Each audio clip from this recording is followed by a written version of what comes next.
সূরা মুহাম্মদ সূরা ফাতিহা 2 নম্বর আয়াতে আল্লাহ বলেন লিয়াগফিরা লাকাল্লাহু মা তাকাদ্দামা মিন যামবিকা ওয়া মা তাআখার। হে রাসূল, আপনার আগের এবং পরের সমস্ত পাপ আমি আল্লাহ মাফ করে দিয়েছি। রাসূল সাল্লাল্লাহু আলাইহি ওয়াসাল্লাম মাসুম নবী হিসেবে তাকে আল্লাহ আগে বলে দিয়েছেন আপনার কোনো পাপ দুনিয়াতে আমি রাখিনি, আগেও পরেও যা হবে সবটাই আমি মাফ করে দিলাম। মাসুম নবীকে আল্লাহ বলতেছেন আপনি যদি শিরক করেন আপনার আমলকে বাতিল করে দেওয়া হবে, আপনাকে চিরস্থায়ী জাহান্নামীদের অন্তর্ভুক্ত করা হবে। তাহলে আপনি আমি সলিমুদ্দিন আর কলিমুদ্দিনের অবস্থা কি হবে? আসুন পবিত্র কুরআন ও সহিহ হাদিসের আলোকে জীবন গড়ি। শিরক এত জঘন্য পাপ, এটা হচ্ছে মারাত্মক জুলম।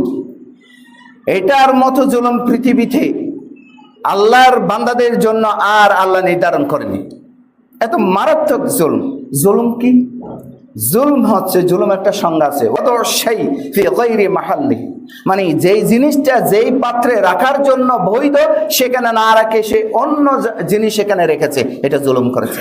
মনে করেন আমার সামনে একটা পানির গ্লাস রয়েছে, সেখানে পানির গ্লাসের মধ্যে যদি আমি গরুর প্রস্রাব রাখি সেটা জুলম, কারণ ওইটা হচ্ছে পানি রাখার দুধের বাটির পাত্র, সেখানে আমি রেখেছি অপবিত্র একটা জিনিস, অন্য একটা জিনিস, সেটা হচ্ছে জুলম। তো এখন আল্লাহর সাথে কিভাবে জুলুম আমরা করি? আল্লাহ ইবাদত করার জন্য আমাদেরকে আল্লাহ সৃষ্টি করেছেন। আল্লাহ বলছেন আউযু বিল্লাহি মিনাশ শাইতানির রাজীম ওয়া মা খালাকাতুল জিন্না ওয়াল ইনসা ইল্লা লিয়াবুদুন। আল্লাহ আমাদেরকে সৃষ্টি করেছেন তার ইবাদত করার জন্য, শুধুমাত্র তার দাসত্ব করার জন্য। জিন এবং মানুষকে আল্লাহ সৃষ্টি করার একটি মাত্র উদ্দেশ্য হচ্ছে তারই গোলামি করবে, কারও গোলামি নাই। শিরক যে জুলুম সেটা কোরআনুল কারীমে আল্লাহ সূরা আনআমের মধ্যে আল্লাহ সুবহানাহু ওয়া তাআলা বলেছেন আল্লাযীনা আমানু ওয়া লাম ইয়ালবিসু ঈমানাহুম বিযুলমিন, যারা ঈমান এনেছে ঈমানের সাথে জুলুমকে মিশিয়েছে, মানে ঈমানের সাথে তার জুলুমও আছে, মিশায়নি। আল্লাযীনা আমানু ওয়া লাম ইয়ালবিসু ঈমানাহুম, তাদের ঈমানের সাথে জুলুমকে মিশায়নি। বিযুলমিন উলাইকা লাহুমুল আমন, তাদের জন্য রয়েছে নিরাপত্তা, ওয়া হুম মুহতাদুন, তারা হেদায়েত প্রাপ্ত হবে। এখন এই আয়াত নাজিল হওয়ার পর সাহাবায়ে কেরামরা কেঁপে উঠলেন, তাদের মধ্যে ভারী অনুভব হলো। তখন তারা আল্লাহ রাসূল সাল্লাল্লাহু আলাইহি ওয়াসাল্লামকে বললেন, এই আয়াত নাজিল হওয়ার পর আব্দুল্লাহ ইবনে মাসউদ রাদিয়াল্লাহু তাআলা আনহু থেকে হাদিসটা বর্ণিত, তিনি বলতেছেন লাম্মা নাযালাত হাযিল আয়া, এই আয়াত যখন নাজিল হলো শাক্কা আলা আসহাবিন নবী সাল্লাল্লাহু আলাইহি ওয়াসাল্লাম, নবী সাল্লাল্লাহু আলাইহি ওয়াসাল্লামের সাহাবীদের মধ্যে ভারী অনুভব হলো। তখন তারা বলল ক্বালু ইয়া রাসূলুল্লাহ আইয়ুনা লাম ইয়াযলিম নাফসা, হে আল্লাহ রাসূল, আমাদের মধ্যে এমন কোন ব্যক্তি আছে যারা নিজেদের নফসের উপরে জুলুম করেনি? এমন কোন তো ব্যক্তি বাদ যাবে না। শিরক এত ভয়াবহ পাপ, অনেক হাদিস এবং কোরআনের রেফারেন্স রয়েছে, নির্দেশনা রয়েছে, সতর্কবাণী রয়েছে, সেগুলো আলোচনা করলে আজকে নয় কয়েকটা খুতবার শিডিউল দিতে হয়, কিন্তু আমি তারপরে মূল পয়েন্টটা নিয়ে আপনাদের সামনে তুলে ধরবো। আমাদের সমাজে আমরা এত পরিমাণ শিরকের ভিতরে ডুব দিয়ে আছি, অথচ শিরক কত ভয়াবহ সেটা আমাদের জানা নেই। কি বলেছেন আল্লাহ সুবহানাহু ওয়া তাআলা?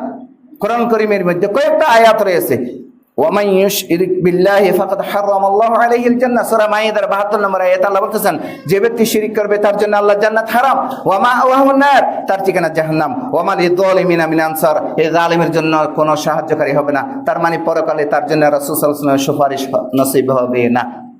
এই জালিম কত বড় জালিম, তার ঠিকানা চিরস্থায়ী জাহান্নাম। আরেকটা ভয়াবহ আল্লাহ সতর্কবাণী দিয়েছেন, কাকে?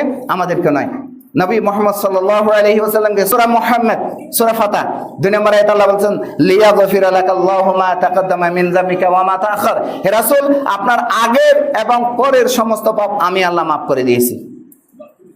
রাসূল সাল্লাল্লাহু আলাইহি ওয়াসাল্লাম মাসুম নবী হিসেবে তাকে আল্লাহ আগে বলে দিয়েছেন আপনার কোনো পাপ দুনিয়াতে আমি রাখিনি, আগেও পরেও যা হবে সবটাই আমি মাফ করে দিলাম।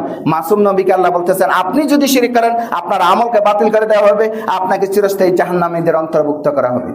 তাহলে আপনি আমি সলিমুদ্দিন আর কলিমুদ্দিনের অবস্থা কি হবে? আমাদের বাংলাদেশের মধ্যে যত শিরক করে সে তত বড় আল্লাহর ওলি, এটা হচ্ছে বাংলাদেশের ওলিদের বৈশিষ্ট্য। কিন্তু সাহাবায়ে কেরামদের বৈশিষ্ট্য হলো শিরক মুক্ত ঈমান। তারা শিরক থেকে বেঁচে থাকার জন্য জীবনকে মানে কিভাবে কষ্ট করে ইমানকে রক্ষা করেছেন, সেটা বলার ভাষা রাখে না, আমার পক্ষে বলা সম্ভব না। এত পরিমাণ তারা ভয় করতেন শিরিক থেকে বাঁচার জন্য। কারণ শিরিক যে করবে সে চিরস্থায়ী জাহান্নামে যাবে, তার জন্য কোনো মাপ আল্লাহ করবেন না। কোরআনুল কারীমের আরো আয়াত আছে, আল্লাহ বলছেন ওই ব্যক্তিকে ক্ষমা করা হবে না যে ব্যক্তি শিরিক করবে আল্লাহর সাথে। তাহলে এটা কখন? সে যদি শিরিক করার পর তওবা না করে দুনিয়া থেকে মৃত্যুবরণ করে, তখন তার জন্য মাপ নাই। কিন্তু দুনিয়াতে যদি আপনি শিরিকও করেন, আল্লাহ মাফ করে দেবেন। আবার ওই কাজ, ওই চিন্তা মাথায় আনবেন না যে আমি এত বড় পাপ করেছি, মনে হয় আমি পাপী, আমি ক্ষমা পাবো না। না, এটা আরেকটা বড় অপরাধ, এটা কুফরির মতো পাপ হবে। কারণ আল্লাহ বলছেন ইয়া ইবাদিয়াল্লাযিনা আসরাফু আলা আনফুসিহিম লা তাকনাতু মির রাহমাতিল্লাহ ইন্নাল্লাহা ইয়াগফিরুদ যুনুবা জামিআ ইন্নাহু হুয়াল গফুরুর রহিম। হে আমার বান্দারা, যারা নিজেদের নফসের উপরে জুলুম করেছো, যত পাপ করেছো, আমি সমস্ত পাপ আমি আল্লাহ ক্ষমা করে দেব, আমার কাছে তুমি ক্ষমা চাও।